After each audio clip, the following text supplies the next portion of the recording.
a privatização da Vale do Rio Doce. O leilão era para adquirirem do Tesouro Nacional 41,73% das ações com direito a voto da Companhia Vale do Rio Doce. O total dessas ações com direito a voto era de 64% do capital total. Então, 41,73% de 64% são 26,7%.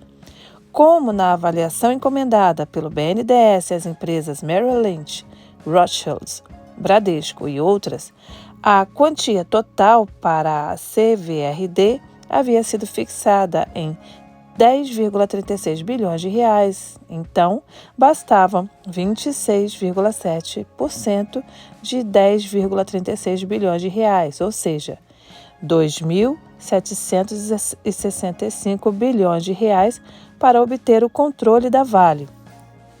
De fato, o que interessa é o controle, porque com ele dispõe-se dos ganhos, manda-se esses ganhos para onde se quer, enquanto os demais acionistas ficam olhando sem ver. No leilão, o ágio foi de 20% e com 3,338 bilhões de reais, o controle da Vale deixou de pertencer ao Estado.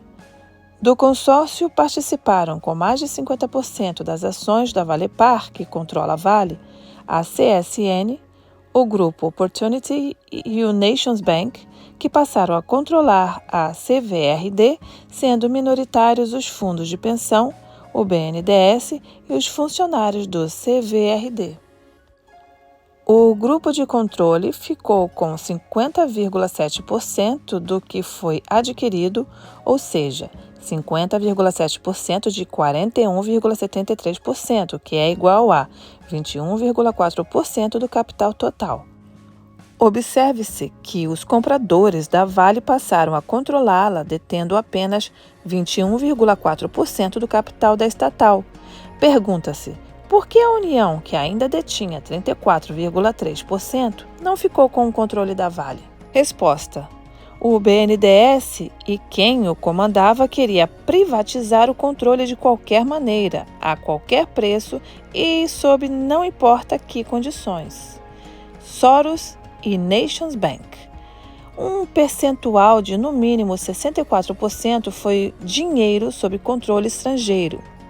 Ilegal, sem dúvida, foi a participação como avaliadores do Bradesco e do Banco Rothschild, uma vez que ambos participaram do processo de aquisição da estatal. Dos 3,338 bilhões de reais pelos quais foi vendido o controle da Vale, na verdade, 1,55 bilhão foi utilizado para resgatar letras do Tesouro. A outra parte, de 1,55 bilhão, ficou com o BNDES para formar um fundo destinado à reestruturação do setor privado e, em troca, o BNDES assumiu a dívida do Fundo de Compensação das Variações Salariais. A diferença para completar os 3,338 bilhões deve referir-se a despesas de comissões gastas pelo BNDES no processo. Então, a União recebeu só 1,55 bilhão, mas como havia recursos líquidos no caixa da Vale antes do leilão de 1,075 bilhão, 650 milhões no Brasil, o resto no exterior, na verdade, só entraram 475 milhões. Ocorre ainda que o BNDES fez um empréstimo de 300 milhões à CSN, uma das compradoras da Vale. Então, os 475 milhões menos 300 milhões deram um saldo de 175 milhões. Às vésperas do leilão, houve a isenção do IOF, 5% de 2 bilhões, em favor de fundos de privatização estrangeiros e, com isso, a União perdeu mais 100 milhões. Restaram 75 milhões. Mas, na verdade, não restou nada. O saldo é negativo porque a União comprometeu-se a investir em novas descobertas minerais sem remuneração adequada. A Vale foi doada, ou melhor, o Brasil pagou para doá-la. A Vale era e continua sendo a maior mineradora de ferro do planeta, quando se levam em conta cenários do comércio mundial diferentes do absurdo de hoje, em que não se dá valor às riquezas naturais. As reservas de ferro da Vale, da ordem de 37 bilhões de toneladas, são reservas de 500 anos. Acrescente-se ainda 10 bilhões de toneladas de anatásio, minério de titânio, 3,8 bilhões de toneladas para a bauxita de grau metalúrgico, 150 milhões de toneladas de níquel, 80 milhões de toneladas de manganês, 56 milhões de toneladas de bauxita de grau refratário, 600 toneladas de ouro. E ainda reservas não dimensionadas de molibdênio, prata, paládio, platina, zinco, tório, etc, etc, etc, etc. A Vale é líder mundial em reservas de bauxita metalúrgica e refratária e em reservas de titânio.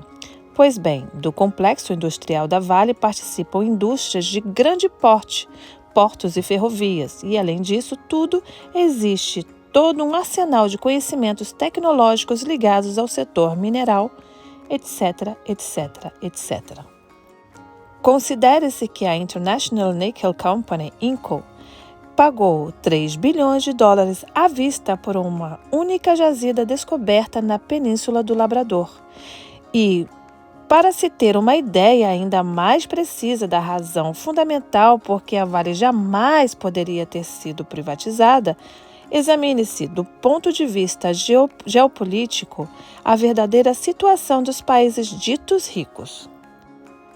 Veja que os Estados Unidos têm 7% da população do planeta, importam 91% do alumínio, cromo e platina, 97% do cobalto, 98% do molibdênio, 100% do nióbio e, no entanto, consomem 45 vezes mais zinco, 52 vezes mais alumínio, 64 vezes mais ferro, 102 vezes mais cobre e 176 vezes mais chumbo do que o resto do mundo.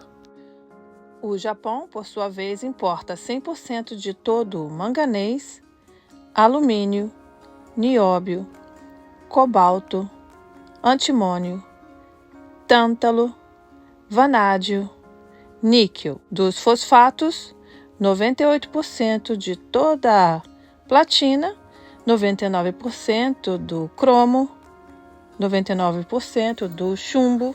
Afinal de contas, o que é que o Japão tem além do glorioso povo japonês?